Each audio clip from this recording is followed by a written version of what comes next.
Hi there, Virgos. Welcome to your weekly tarot reading. So, I feel like the major emphasis and focus for this week is all about your communication, being able to be very persuasive without being domineering. And I also feel being able to persuade people with facts rather than manipulation. Okay. A lot of the times when we want somebody to kind of do things that we think they should do, and we kind of justify it by saying, oh, it's for their better good, it's for their greater good, or it's for their best interests. And we might be in a position where we kind of spin the truth or omit truths, or spin a situation so that it skews other people's perception in a specific direction, and that is manipulation. So I feel like this energy is coming in with both of these spreads, so you want to be a little bit careful about your intentions, and you want to be a little bit mindful about not infringing on people's free will. And even if they make decisions that you don't agree with, it's really important to provide the whole truth so that other people can, make informed, enlightened decisions, okay? When it comes to your romantic sector, I feel like you're dealing with a partner who you consider to be kind of like the pillar of stability, okay? You have a really, really stable romantic partner in your life that you're either coupled up with, or somebody that you are thinking about heavily, or you're really in love with. The person shows up as the Ten of Pentacles. So this is their energy. And what it denotes to me with this Ten of Pentacles is someone who's very, very career oriented. They're very family oriented as well. They keep in touch with their extended family members, grandparents, parents, nieces and nephews, aunts and uncles. So it's somebody that comes from a large family, and they take family roles and relationships very, very, very seriously. And in a way, I feel like they are very mindful of other people's faults, but they don't hold grudges against other people. And they have this enlightened belief that, we're all humans, we're all prone to be making mistakes. So I'm not going to hold it against the other person. So I feel like from this person, their energy is very open, they're very loyal and very dependable. And I feel like that sense of loyalty extends to family members.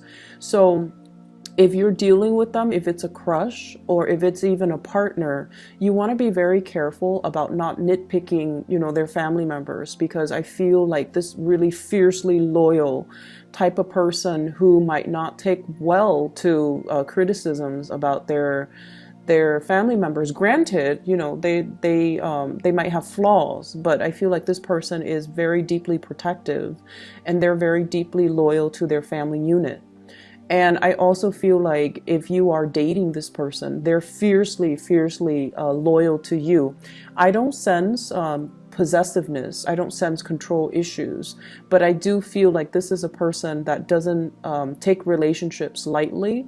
And they might not have dated around a lot. So I feel like somebody who's a late bloomer, somebody who, really believes in the institution of marriage, and they're a little bit more old school, a little bit more traditional, and I feel like they do want to embody the traditional gender roles or the traditional family value where one person's the breadwinner, the other person takes care of the kids. It might not be as old school and as archaic as that, but I feel like deeply they're very, very entrenched in the past, and they are very reliable, a really good provider, somebody that has property, somebody that even works in the financial industry, okay?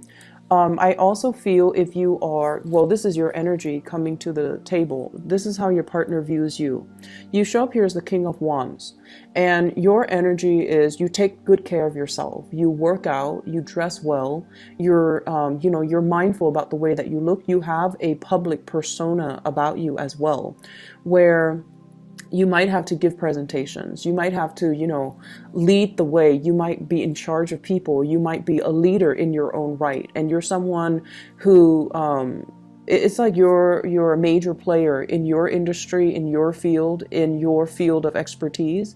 You have a lot of knowledge, and you're kind of like that career climber, where your position is very set and you're due for promotions next year and then the year after that. So you're very, very financially established, and they like the fact that, you know, you get things moving for yourself.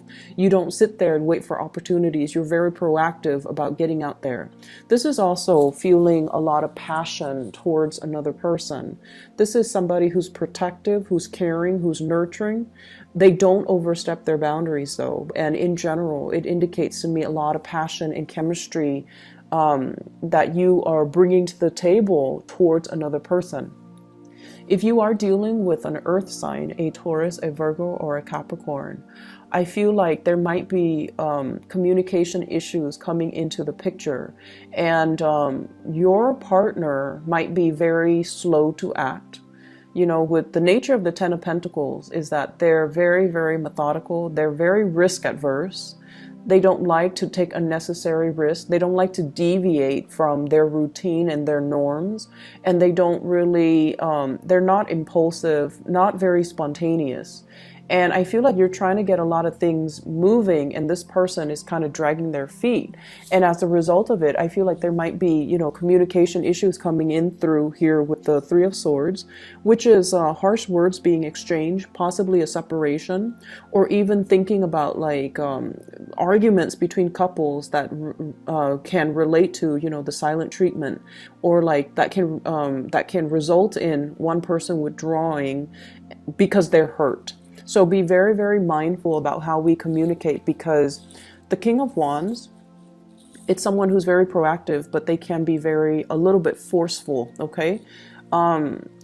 If you're dealing in particular with earth signs, I feel like, you know, want to tone down on the teasing and the communication, and make sure you communicate from a space where you're understanding of their slowness to act, that you're also, you know, a little bit more understanding of their willingness or their unwillingness for change, okay, to make like rapid sweeping change in their lives. They see you as someone who's able to implement, you know, it's like you don't talk about things, you just do them. You don't sit there and say like, oh, here are my plans, you know, you just get things done. And I feel like your partner is not on the same time frame as you, and it can be a little bit frustrating. I see as well a lot of like missed opportunities between you and a crush, okay? So we have here the Five of Cups. This is what I call like the heartbreaker card. It's somebody who can be seen as a little bit flirtatious. They are very, very friendly, but their attention is not exclusive to one person. Or at least they're not really aware of how other people perceive them. So I feel there's an element here about, you know, harsh words being exchanged, feeling that sense of regret, and feeling that sense of like, I shouldn't have said that, or, you know, he or she should not have said that to me. So it can create a little bit of an estrangement between two people.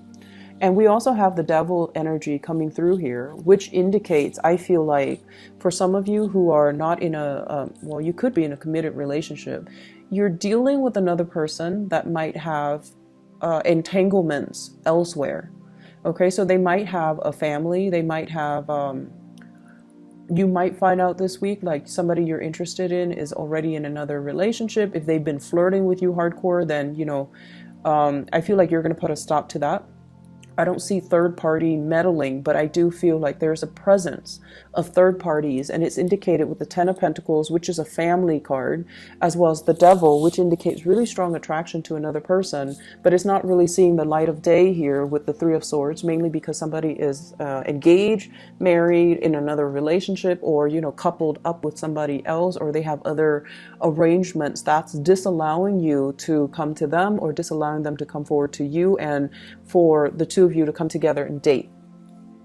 The other areas that I'm going to touch on here is, I feel like for many of you, there's a sense of like self-consciousness, being self-conscious, feeling like anxiety, and I feel like it's in the realm of public speaking. Okay, many of you have high levels of education, so I feel like the majority of people who are watching this you guys have like a high level of education, and it's indicated here with the magician. This is somebody, I feel like, you know, it's somebody who has a mastery over many subjects. So you might have a master's degree, you might have a PhD, you might have a bachelor's degree, you might have multiple certificates, might have multiple degrees.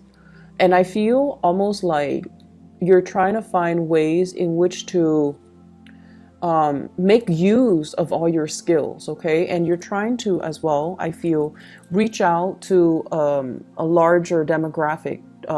You're trying to reach out to a larger group of people. And what I'm sensing is, with this World card, I feel like there's a lot of hesitation. Even though you are a major player in your field, I feel like there is hesitation and reservation from your end about public speaking, about speaking out, about being center stage, about, you know, having all eyes on you. It can make you feel a little bit uncomfortable. And I mentioned before, with Virgo people, you're very good at working behind the scenes and letting somebody else shine under that spotlight. You're not an attention hog, you know.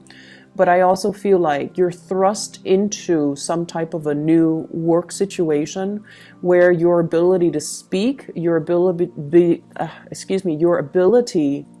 to be very eloquent with your speech, to be very concise with your communication, and to be very articulate.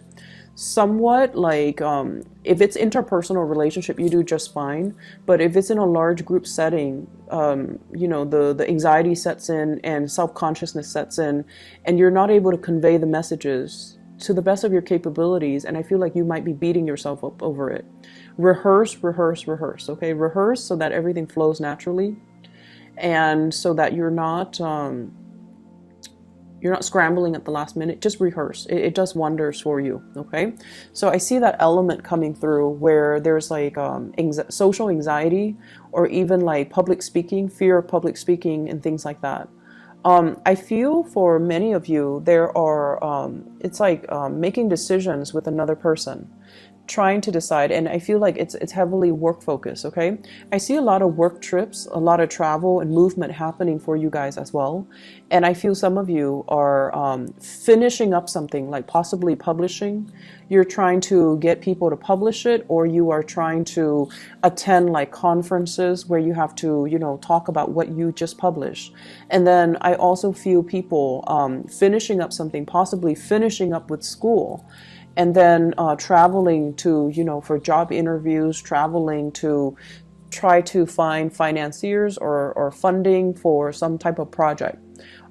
It's going to be a very busy week, but I see this big element about you rubbing elbows with people that are also major players in their field, and they're going to be able to give you a lot of assistance, a lot of technical expertise, and it's going to really help you overcome a lot of these issues, okay? So I hope the reading is helpful for you guys, Virgos. Take care of yourself, and I'll be back next week, okay? Bye-bye.